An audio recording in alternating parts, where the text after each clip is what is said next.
Muchas culturas antiguas les gustaba construir muros con el objetivo de defender sus reinos o imperios contra invasores extranjeros.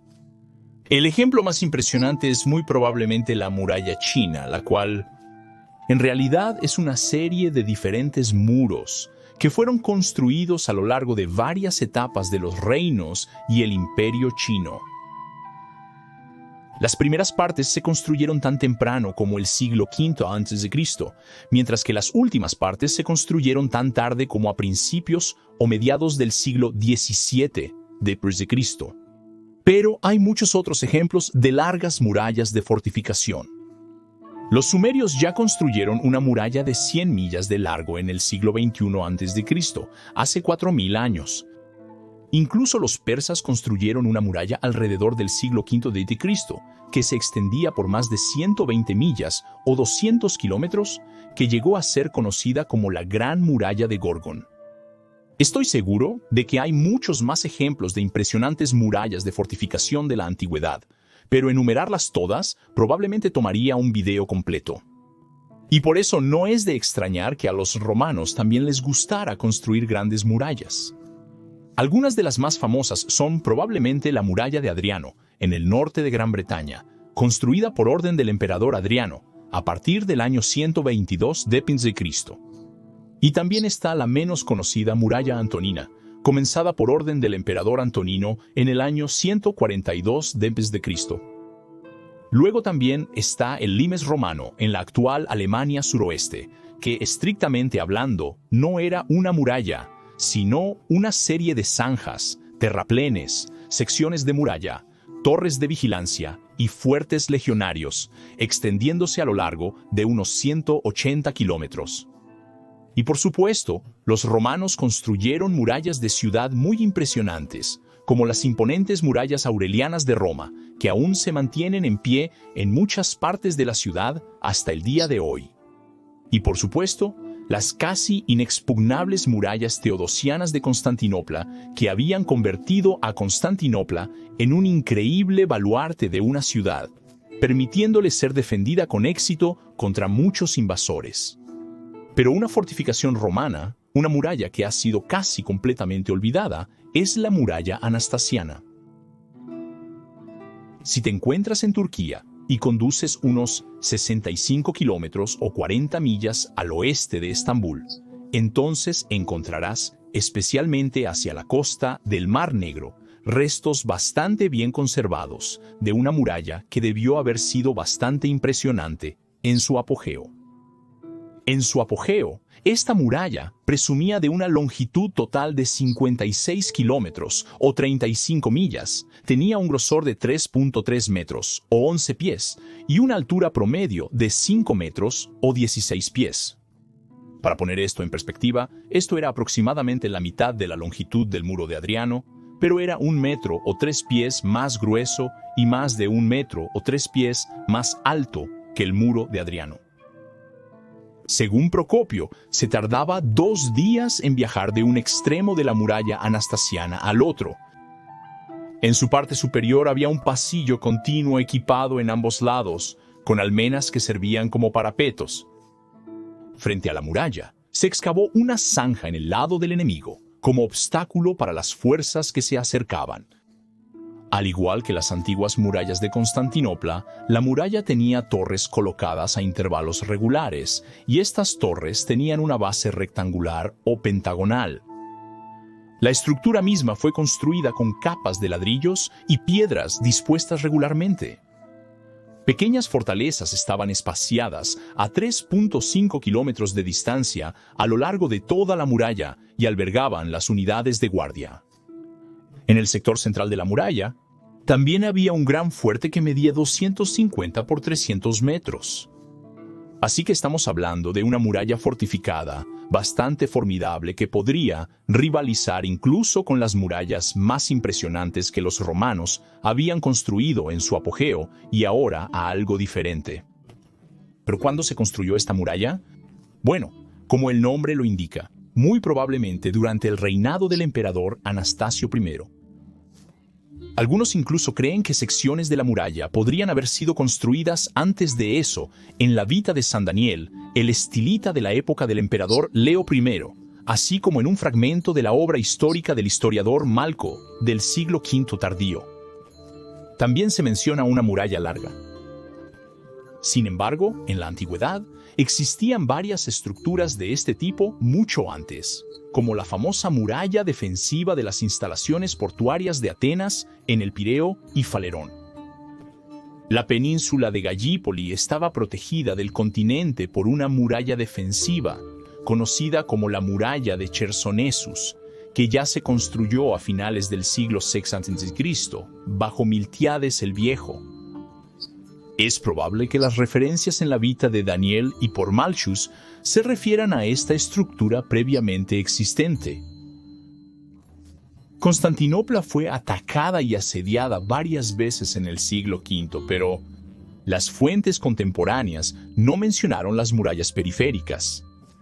La situación fue diferente alrededor del año 500, cuando el muro de Anastasio jugó repetidamente un papel crucial en los relatos de los cronistas.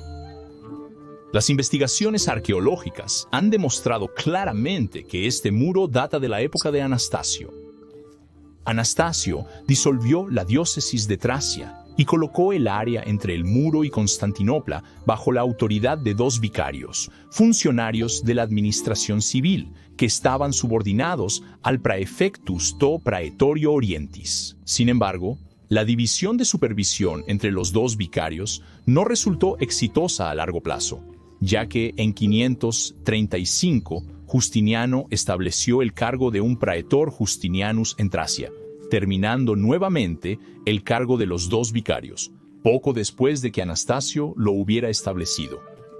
Además, algunas fortalezas y ciudades en la costa del Mar Negro y el Bajo Danubio fueron reconstruidas o reforzadas, como mencionó Procopio de Cesarea en su obra sobre edificios. Debido a su extraordinaria longitud, era, según Procopio, muy difícil cubrir toda la longitud del muro.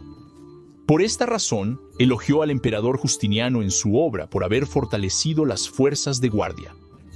Sin embargo, los protobúlgaros y kutrigors lograron superarlos sin mucho esfuerzo en 540 y 559 respectivamente, ya que el imperio sufría de una escasez crónica de soldados entrenados, especialmente después de la peste justiniana de 541 y los años siguientes, y además un terremoto en 557 había dañado significativamente la muralla. A pesar de la aparente prisa en su construcción, la ejecución de la muralla cumple con los estándares de calidad habituales para las fortificaciones romanas de la antigüedad tardía, como lo demuestra el lado interior, que había sido fabricado con bloques de piedra rectangulares muy uniformes. En 558 fue gracias a la habilidad estratégica magistral de Flavio Belisario que el emperador se salvó de una derrota catastrófica cuando en su último acto oficial como general salvó la ciudad de Constantinopla de una invasión kutrigur. Desafortunadamente, en la invasión kutrigur, la muralla anastasiana demostró no ser muy efectiva, porque, como mencionamos antes, había sido dañada por terremotos en 557. Entonces, después de esto, Justiniano viajó personalmente a Selumbria, una ciudad directamente en el extremo sur de la muralla anastasiana, para supervisar él mismo la reconstrucción de la larga muralla. Esto indica que la muralla tenía gran importancia para él, ya que se sabía que el emperador rara vez abandonaba Constantinopla. Más tarde, desde 577 hasta 619, los ataques de los ávaros y eslavos contra la muralla fueron repelidos repetidamente. Y en el último video, hablé de cómo los excubiertos bajo el emperador Mauricio defendieron heroicamente la muralla contra los ávaros en 598. Sin embargo, en 626, la muralla fue invadida por los ávaros, ya que casi todo el ejército romano oriental, bajo el emperador Heraclio, estaba en una campaña contra los persas. Esto fue realmente un momento desafortunado y podemos suponer que en ese año la muralla estaba mínimamente defendida con muy pocos guardias estacionados allí. Los ávaros luego procedieron y pusieron sitio a Constantinopla, pero finalmente fueron repelidos con la movilización de todas las fuerzas disponibles. Aunque el muro de Anastasio fue mencionado repetidamente en fuentes posteriores y aparentemente continuó siendo mantenido, parece haber jugado un papel pequeño en la defensa de la capital en las siguientes décadas. Así que en algún momento del siglo VII posterior, finalmente fue abandonado, ya que demostró ser demasiado ineficaz en general y debido a los recursos cada vez más escasos del imperio, no se pudo asignar personal ni fondos para su mantenimiento. Así que después del siglo VIII, el muro fue utilizado cada vez más como cantera por la población circundante, lo que aceleró significativamente su decadencia. Así que este muro también, como todos los otros grandes muros que se habían construido a lo largo de la historia humana, finalmente demostró ser ineficaz para repeler de manera decisiva los ataques entrantes a lo largo de muchos siglos. Porque tan pronto como los imperios que habían construido estos muros enfrentaban problemas en otros lugares, mantener y cuidar estos muros se volvía cada vez más difícil, y así los invasores extranjeros finalmente pudieron asaltarlos en algún momento.